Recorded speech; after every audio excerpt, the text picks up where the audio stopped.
আচ্ছা, একটা বেশ অদ্ভুত প্রশ্ন দিয়ে শুরু করা যাক, কি বলেন? হ্যাঁ, বলুন। ধরুন ২০২৬ সাল, সোশ্যাল মিডিয়াতে সফল হতে গেলে আসল চাবিকাঠিটা কি? আরও বেশি করে কন্টেন্ট বানানো, নাকি উল্টোটা, মানে ব্যবহারকারীদের বলা যে অনেক তো হলো, এবার ফোনটা রাখুন? হা হা, এটা কিন্তু দারুণ একটা প্রশ্ন। এই আপাতবিরোধী ধারণাটাই কিন্তু আজকের আলোচনার একেবারে কেন্দ্রে। ঠিক। কারণ আমরা এখন আর শুধু নতুন ফিচার বা ট্রেন্ড নিয়ে কথা বলছি না। আমরা একটা দর্শনগত পরিবর্তন দেখছি। হুম। আজ আমরা দুজন ডিজিটাল স্ট্র্যাটেজিস্টের একটা কথোপকথন বিশ্লেষণ করব, যা ২০২৬ সালের সোশ্যাল মিডিয়ার একটা জীবন্ত ছবি তুলে ধরে। এটা শুধু কৌশল নয়, এর পেছনের মনস্তত্ত্বটাও বোঝার চেষ্টা করব। একদম। আর আমাদের লক্ষ্য সেটাই। এই আলোচনা থেকে সবচেয়ে কার্যকর আর প্রায়োগিক কৌশলগুলো বের করে আনা। যেমন কিভাবে আর্টিফিশিয়াল ইন্টেলিজেন্স আর মানুষের আবেগের মধ্যে একটা ভারসাম্য রাখা যায়। ঠিক। বা ধরুন, কেন লক্ষ লক্ষ ভিউ পাওয়ার চেয়ে ১০০ জন অনুগত ফলোয়ারের একটা কমিউনিটি এখন বেশি জরুরি। আর কিভাবে কম মানেই বেশি, এই ধারণাটাই হয়তো সবচেয়ে শক্তিশালী মার্কেটিং কৌশল হয়ে উঠবে। চলুন তাহলে গভীরে যাওয়া যাক। ওকে, তাহলে জিনিসটা একটু গুছিয়ে নিই। ২০২৬ সালের প্রেক্ষাপটটা হলো সোশ্যাল মিডিয়া এখন এআই আর সার্চ নির্ভর। হুম। কিন্তু এখানে একটা মজার সমস্যা তৈরি হয়েছে। যখন এআই নিজেই নিখুঁত ক্যাপশন, দারুণ স্ক্রিপ্ট লিখে দিচ্ছে, তখন একটা নতুন চ্যালেঞ্জ আসছে। আমি ইদানিং স্ক্রল করতে গেলেই দেখি সবকিছু বড্ড বেশি নিখুঁত, ঝকঝকে, কিন্তু কেমন যেন প্রাণহীন, রোবোটিক। একদম। এটাকে বলা হচ্ছে এআই নয়েজ বা কৃত্রিম কোলাহল। হ্যাঁ। আর এখানেই বিষয়টা খুব ইন্টারেস্টিং হয়ে উঠছে। এই কৃত্রিম কোলাহলের কারণেই একটা ব্র্যান্ডের আসল মানবিক সত্তা বা হিউম্যান অথেন্টিসিটির গুরুত্ব বহুগুণ বেড়ে গেছে। আচ্ছা। যখন সবাই নিখুঁত হওয়ার দৌড়ে ব্যস্ত, তখন যে ব্র্যান্ড একটু অগোছালো, সৎ এবং মানবিক হতে পারবে, মানুষ তার সাথেই তো কানেক্ট করবে। হুম। স্ট্র্যাটেজিস্টরা তাই একটা হাইব্রিড অ্যাপ্রোচের কথা বলছেন, একটা মিশ্র পদ্ধতি আর কি। মিশ্র পদ্ধতি বলতে এআই আর মানুষ একসাথে কাজ করবে, এরকম কিছু? ঠিক তাই। ধরুন এআইকে ব্যবহার করা হবে রিসার্চের জন্য, ডেটা অ্যানালিসিসের জন্য, বা একটা কন্টেন্টের প্রথম ড্রাফট তৈরির জন্য, যে কাজগুলো খুব সময় সাপেক্ষ। এআই আপনাকে দেবে স্কেল বা ব্যাপকতা, আর মানুষ? আর মানুষ দেবে সোল বা আত্মা। ওই খসড়াটাতে প্রাণ দেওয়ার কাজটা, গল্প বলার আবেগটা, দর্শকের সাথে সংযোগ তৈরি করার কাজটা করবে একজন মানুষ। বাহ, দারুণ বলেছেন। স্কেল দেবে এআই আর আত্মা দেবে মানুষ।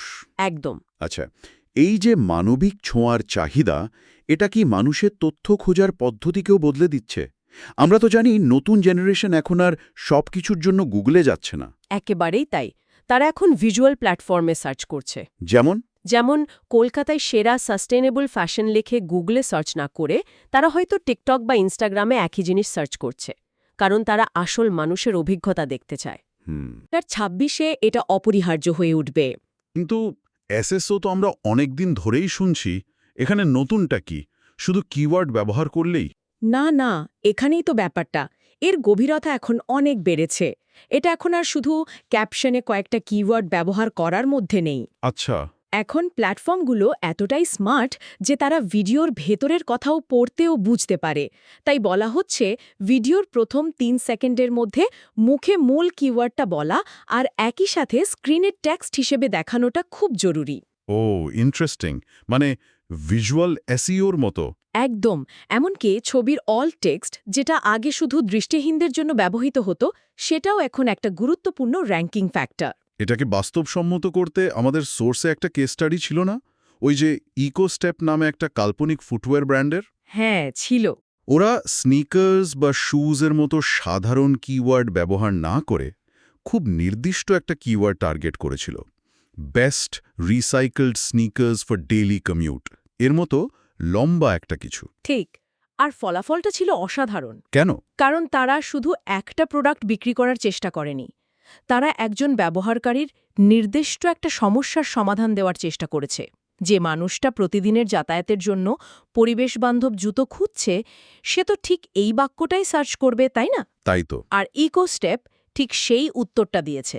এর ফলে শুধু এই একটি সার্চ টার্ম থেকেই তাদের প্রোফাইল ভিজিট ৮০% বেড়ে গিয়েছিল। তার মানে কোয়ান্টিটির পেছনে না ছুটে কোয়ালিটি ট্রাফিকের ওপর জোর দেওয়া। একদম। তার মানে একদিকে যেমন সঠিক মানুষের কাছে পৌঁছানো জরুরি, অন্যদিকে তাদের ধরে রাখাও তো একটা বড় চ্যালেঞ্জ। এখান থেকেই কি ভাইরাল হওয়ার মোহটা আস্তে আস্তে ফিকে হয়ে আসছে? এখানেই সবচেয়ে মজার পয়েন্টটা, কমিউনিটি ওভার ভাইরালিটির দর্শন। Community over virality.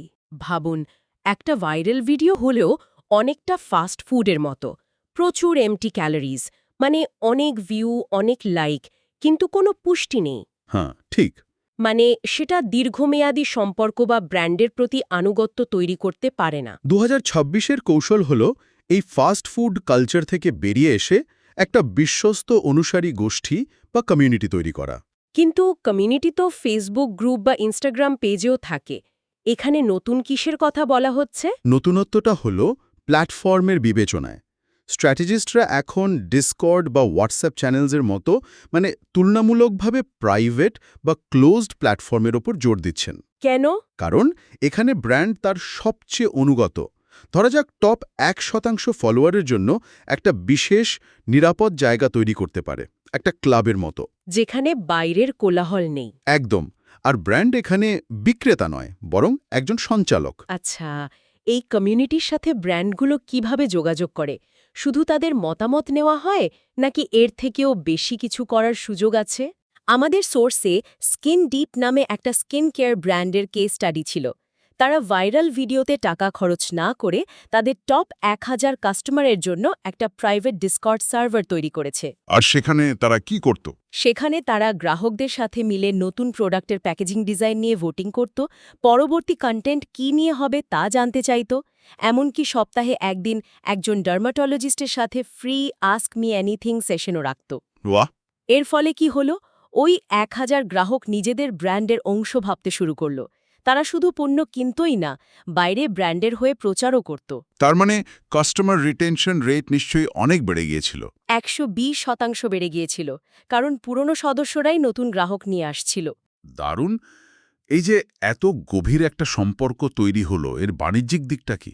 মানুষ কি এখন কথা বলতে বলতে কেনাকাটা করতে বেশি আগ্রহী? ঠিক তাই।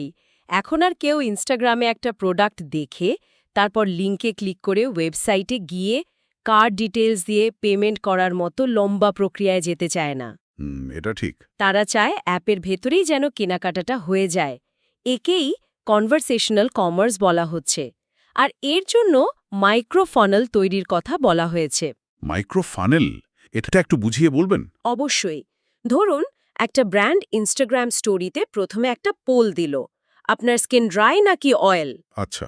যারা ড্রাই অপশনে ক্লিক করল, পরের স্টোরিতে তাদের জন্য একটা কুইজ এলো, আপনার ড্রাই স্কিনের সবচেয়ে বড় সমস্যা কি। ওকে। কুইজের উত্তরের ওপর ভিত্তি করে ব্র্যান্ডটা সরাসরি তাদের ডিএমে একটা পার্সোনালাইজড প্রোডাক্টের লিঙ্ক পাঠিয়ে দিল, যেখান থেকে তারা অ্যাপের ভেতরেই কেনাকাটা সেরে ফেলতে পারবে। তার মানে পুরো প্রক্রিয়াটা অনেক বেশি সাবলীল এবং ব্যক্তিগত। একদম কথোপকথনের মতো। ওয়েবসাইট এখানে প্রায় অপ্রয়োজনীয় হয়ে পড়ছে। কমিউনিটির সাথে এত গভীর সম্পর্ক তৈরি করতে গেলে তো তাদের প্রতি একটা দায়িত্বও চলে আসে। সারাদিন কন্টেন্ট পাঠিয়ে তাদের বিরক্ত করে ফেললে তো চলবে না। ঠিক এই পয়েন্ট থেকেই। এখান থেকেই কি কম পোস্ট করার মতো এই অদ্ভুত ধারণাটা আসছে? ঠিক ধরেছেন। আলোচনার সবচেয়ে আকর্ষণীয় এবং বিপরীতধর্মী ধারণা এটাই। 2026 সালে বেশি মনোযোগ পেতে হলে পোস্ট করতে হবে কম। এর কারণটা কি? এর পেছনের মূল কারণ হল সোশ্যাল মিডিয়া ফেটিগ, মানে অতিরিক্ত কন্টেন্টের কারণে তৈরি হওয়া মানসিক ক্লান্তি। মানুষ এখন তথ্যের বন্যায় হাবুডুবু খাচ্ছে। যে ব্র্যান্ড এই কোলাহলে আরেকটি আওয়াজ যোগ করার বদলে নীরবতা এবং গভীরতা উপহার দেবে, মানুষ তাকেই মনে রাখবে। কিন্তু এটা কিভাবে কাজ করে? কম পোস্ট করলে তো ব্র্যান্ড হারিয়ে যাবে বলে মনে হতে পারে। এখানেই হাই ভ্যালু লো ভলিউম কৌশলের জন্ম। এর মানে হল সপ্তাহে হয়তো মাত্র 2-3টি পোস্ট করা হবে, কিন্তু প্রতিটিই হবে গভীর, চিন্তাশীল এবং অর্থপূর্ণ। মানে কোয়ালিটি ওভার কোয়ান্টিটি। আরও এক ধাপে গিয়ে আমাদের সোর্সে বলা হচ্ছে, শর্টফর্ম ভিডিওর দাপটের মাঝেও 3 মিনিটের বেশি দীর্ঘ ভিডিও আবার ফিরে আসছে। তাই নাকি? হ্যাঁ, কারণ একটা গভীর গল্প বলা বা কোনো জটিল বিষয়কে সহজ করে বোঝানোর জন্য সময়ের প্রয়োজন। একটা ভালো ভারসাম্য হতে পারে ৭০% শর্ট ফর্ম আর ৩০% লং ফর্ম ভিডিও। কিন্তু ক্লায়েন্টদের তো এটা বোঝানো বেশ মুশকিল। তারা তো প্রায়ই বলে, কম পোস্ট করলে তো অ্যালগোরিদমে আমার ব্র্যান্ডের পরিচিতি কমে যাবে। এটা একটা বাস্তবসম্মত উদ্বেগ অবশ্যই। বিশেষ করে ছোট ব্র্যান্ডগুলো, যাদের বিজ্ঞাপনে অনেক টাকা ঢালার সামর্থ্য নেই, তারা কি করবে? এই ভয় কাটানোর জন্য একটা পূর্ণাঙ্গ সমাধানও দেওয়া হয়েছে। এটা শুধু কম পোস্ট করা নয়, এটা হলো স্মার্টলি পোস্ট করা। প্রথমত, হাইব্রিড ফ্রিকোয়েন্সি মডেল। সেটা কি রকম? এর মানে হলো আপনি সপ্তাহে ২-৩টি মূল হাই ভ্যালু কন্টেন্ট পোস্ট করবেন, কিন্তু অ্যালগরিদমকে সচল রাখতে আপনি স্টোরিজ, পোল, রিশেয়ারের মতো লো এফর্ট কন্টেন্ট ব্যবহার করবেন। আচ্ছা, মানে অ্যালগোরিদমও সচল থাকলো, আবার দর্শকরাও ক্লান্ত হলো না। একদম। আর দ্বিতীয় সমাধান হলো পেইড ডিস্ট্রিবিউশনকে পরিপূরক হিসাবে ব্যবহার করা। Paid ads. হ্যাঁ, কিন্তু তার দর্শনটাও বদলে গেছে। সব পোস্টে টাকা খরচ না করে আপনার মাসের সেরা ১টি বা ২টি কন্টেন্টকে শনাক্ত করুন এবং শুধু সেগুলোকে বুস্ট করুন। পেইড অ্যাডসকে এখানে একটা বোঝা হিসাবে না দেখে আপনার সেরা কন্টেন্টকে সঠিক দর্শকের কাছে পৌঁছে দেবার জ্বালানি হিসেবে দেখতে হবে। অর্থাৎ কম কন্টেন্ট তৈরি করো, হ্যাঁ, কিন্তু সেরা কন্টেন্টকে টাকা খরচ করে সঠিক মানুষের কাছে পৌঁছে দাও। ঠিক তাই। আর এই পুরো কৌশলটাকে তো ডিজিটাল ওয়েলবিংয়ের ধারণার সাথে খুব সুন্দরভাবে জুড়ে দেওয়া হয়েছে। হ্যাঁ, যে ব্র্যান্ডগুলো ব্যবহারকারীর স্ক্রিন টাইমের প্রতি শ্রদ্ধাশীল হবে, যারা স্লো কন্টেন্ট তৈরি করবে, তারাই দীর্ঘমেয়াদী আনুগত্য পাবে। হ্যাঁ, একবার ভাবুন, একটা ব্র্যান্ডের এমন বার্তা: আমাদের ৩ মিনিটের ভিডিওটি দেখা শেষ, এবার ফোন রেখে আপনার প্রিয়জনের সাথে সময় কাটান। এটা দর্শকের মনে কতটা শক্তিশালী প্রভাব ফেলতে পারে? ঠিক তাই। ব্র্যান্ড এখানে শুধু বিক্রেতা নয়, একজন শুভাকাঙ্ক্ষী হয়ে উঠছে। এটা এমপ্যাথি বা সহানুভূতির চূড়ান্ত প্রকাশ। এই সব কিছুর কেন্দ্রেই তো রয়েছে বিশ্বাস। কিন্তু যখন একটা হেলথ টেক অ্যাপ আমার মানসিক স্বাস্থ্যের মতো সংবেদনশীল ডেটা বিশ্লেষণ করার জন্য এআই ব্যবহার করছে, তখন বিশ্বাস করাটা বেশ কঠিন হয়ে যায়। হ্যাঁ, একটা স্বাভাবিক ভয় বা অবিশ্বাস কাজ করতেই পারে। এই ভয় কাটানোর জন্য একটা ত্রিমাত্রিক কৌশলের কথা বলা হয়েছে: শিক্ষা, স্বচ্ছতা এবং মানব কেন্দ্রিকতা। মানে education plus transparency plus human centred. আচ্ছা।